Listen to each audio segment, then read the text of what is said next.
Mansa Musa ruled the Mali Empire in the 1320s, controlling the riches of West Africa's gold mines. But rich as he was, little is known about him, and even those accounts are contradictory. Here's what we know about Mansa Musa, perhaps the wealthiest man in history. Most of what historians know about Mansa Musa comes from just two sources, both written decades after his death. One of these sources was written by the scholar Al-Amari, who got his information from someone who knew Musa personally, Abu al-Hasan Ali ibn Amir Hajib. From this account, we learn how Musa allegedly came to the throne. Now, of course, Mansa means emperor, ruler, a king. The rule of Mali wasn't automatically handed down from father to son, as it is in many modern-day monarchies. Instead, there appears to have been a more complicated power struggle between royal brothers and offspring, and in at least one case, the throne was handed down through the female line. Musa's father was never king, but he made it to the throne nonetheless. Musa's predecessor is usually called Mansa Abu Bakr II. However, this was based on a mistranslation. In reality, it's not known who reigned before Musa. In the story he related of how he came to the throne, he never names the previous Mansa. According to Musa, the previous Mansa believed it was possible to cross the Atlantic Ocean in the early 1300s and sent a fleet of boats, eventually leading an expedition himself. He never returned. While this is the only known account that mentions such a voyage, some people take the possibility of an African king making it to the Americas seriously. In 2000, a book brought together all the possible evidence that Musa's predecessor made it across the Atlantic to Brazil. To be the ruler of Mali in the 1300s was no small thing. It encompassed an area much larger than modern-day Mali, extending all the way to the west coast of Africa. This empire stretches from the Atlantic Ocean all the way to the eastern Niger Buckle, from the desert in the north to the forest in the south. This is a huge, huge empire. Musa reportedly claimed that if anyone started walking from one end of Mali, it would take them a full year before they made it to the other side. While this was an exaggeration, it shows just how massive the empire was. At least one traveler reported that a similar journey across Mali took him 4 months. At the time, only the Mongol Empire was larger. While it's known that the Mali Empire grew greatly around the time of Musa, it's unclear if the new territories were actually conquered by one of his predecessors. Some stories give credit to Musa's generals, while others say Musa himself did the conquering. Whatever the truth is, Mali had recently taken control of important cities like Gao and Timbuktu. Not only did this double the size of Mali, but the territories also gave Musa control of invaluable gold, copper, and salt mines. The most reported event in Musa's life was his journey to Mecca, one of the holiest sites in Islam. As a Muslim, Musa was commanded to do the Hajj at least once, but his journey was very different from that of the average Islamic practitioner. By one estimate, it took as much as 12 years to plan, and he did it in a style that shocked even other rulers of the era. While most sources record that Musa began his Hajj in 1324 and returned the following year, there is evidence that he may have started as early as 1320, and that the whole journey may have lasted 4 or 5 years. While some of the stories of Musa's journey to Mecca may have been exaggerated, it was clearly massive and opulent. His retinue is said to include 60,000 men, some 12,000 of whom had been captured and enslaved in the years preceding the journey. All were dressed in the finest silks, and hundreds of men and camels were laden with gold.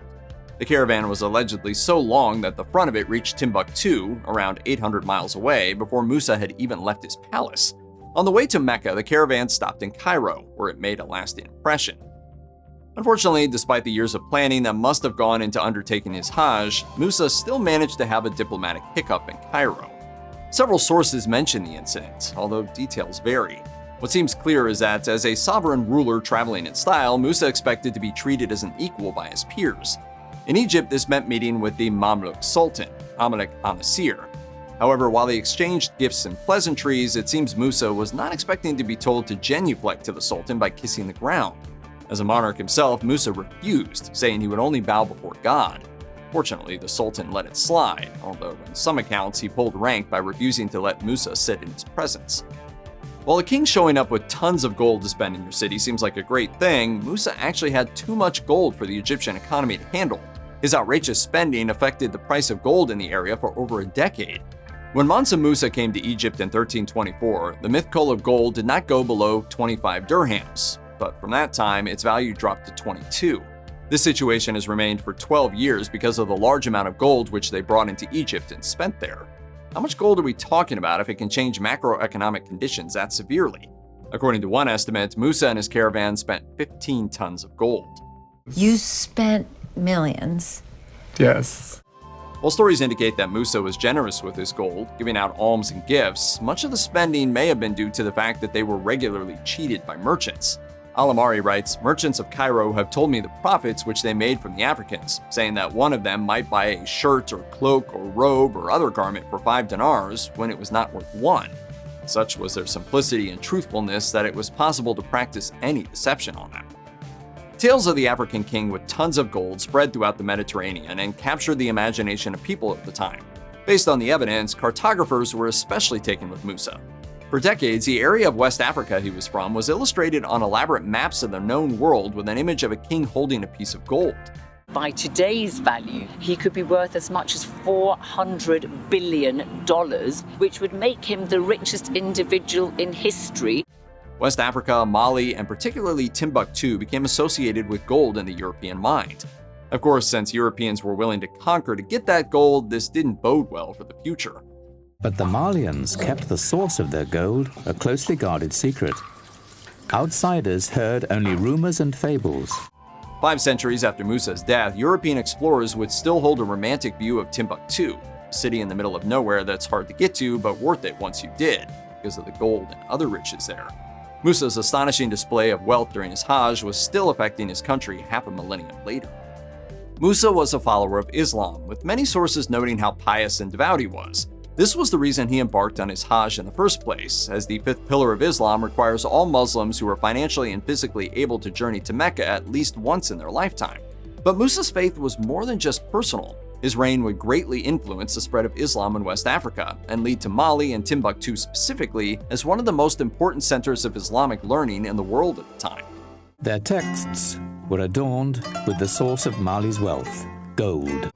Mali's location and wealth of riches and natural resources made it a busy trading port. As traders from other areas came to Musa's kingdom, they interacted with followers of Islam, and many converted and brought their new religion back home. Musa used his power to bring Islamic scholars to the country, as well as build the necessary infrastructure of mosques and schools. Musa demonstrated his devotion to Islam in many ways, but the one that stands out is his building of mosques. It's recorded that while on his Hajj, every Friday that the caravan stopped in a small village, they would order a mosque built there. Some of the mosques he built are still standing today or have been found in excavations. The most famous mosque Musa built was the Jinga Raber Mosque in Timbuktu.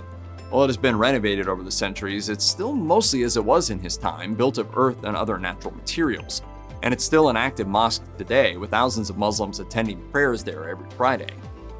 There isn't much information about what life was like for the average woman in the Mali Empire, but there are some hints that the women connected to Musa were more important than the ruler's regular female subjects.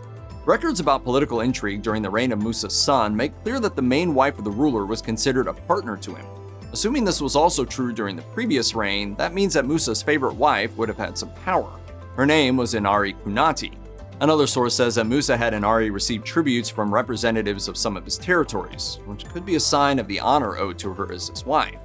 Inari accompanied Musa on his Hajj. While her personal retinue was much smaller than his, it still consisted of 500 servants or enslaved people. One tale from this journey shows Musa's love of excess went beyond gold. While in the middle of the Sahara, Inari was sad that she hadn't been able to bathe in ages, saying that she missed playing in the river back home. So, as a surprise, Musa had a giant pit dug and filled with water overnight so she and her servants could have a bath the next day. As Harvard professor Henry Louis Gates explained, before the Renaissance in Europe, there were in Timbuktu as many as 25,000 students and scholars coming from West and North Africa and the Middle East to study Islamic law, theology, and a range of secular subjects. Much of this was due to the efforts of Musa. While not a university in the modern sense, the Sankora Madrasa was an important center of learning in Timbuktu. While on his Hajj, Musa was inspired by the schools and academics he encountered. While he brought back books on various subjects, in some cases he went a step further and convinced learned men, including scientists, architects, and Islamic scholars, to return with him to Mali. This place was once famous all over the world as being a center of learning, and all these beautiful crumbling manuscripts prove it. In addition to academic subjects, the madrasa became one of the most important places for the religious study of Islam.